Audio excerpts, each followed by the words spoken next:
ਅੱਛਾ ਭਲਵਾਨ ਜੀ 47 ਦੀ ਜਦੋਂ ਅਜਾੜੇ ਪਏ ਜੀ ਜੀ ਲੋਕਾਂ ਦਾ ਬਹੁਤ ਨੁਕਸਾਨ ਹੋਇਆ। ਤੁਸੀਂ ਉੱਥੇ ਸੀ? ਨਹੀਂ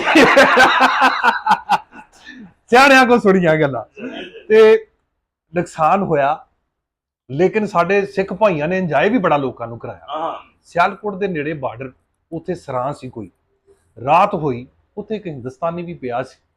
ਉਹਨੇ ਆਪਣੀ ਬੇਗਮ ਨੂੰ ਆਵਾਜ਼ ਦਿੱਤੀ, ਅਰੇ ਹਫੀਜ਼ਨ क्या वक्त हो रहा है? बीबी बोली, एक एक करके तारे छुप रहे हैं, नसीमे सहर चल रही है, कलियां चटक रही हैं, परिंदे चहचहा रहे हैं, गुमान हो रहा है कि सुबह हो रही है। ਉੱਥੇ ਸਰਦਾਰ ਇੱਕ ਸਿੱਖ ਸੁੱਤਾ ਪਿਆ ਸੀ, ਉਹ ਵੀ ਉਹਨੇ ਗੱਲ ਉਹਦੇ ਕੰਨ 'ਚ ਪਈ, ਉਹਨੇ ਕਿਹਾ ਵਾਹ ਇਹ ਬੜਾ ਨਿਜ਼ਾਮ ਆ ਵੀ ਮੈਂ ਵੀ ਪੁੱਛਾਂ। ਉਹਨੇ ਕਿਹਾ ਮਹਿੰਦਰ ਕੌਰੇ ਉਹ ਕੀ ਵੇਲਾ ਹੋ ਗਿਆ?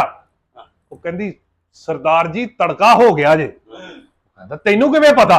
ਆਹੇ ਮੈਨੂੰ ਝਾੜਾ ਆ ਗਿਆ। ਭਾਈ ਸਾਰੇ ਸਿੱਖ ਦੀ ਰੋਮਾਂਸ ਦਾ ਔਰ ਸਤਿਆਨਾਸ਼ ਇੱਕੋ ਸੈਂਟੈਂਸ ਕਰਤਾ।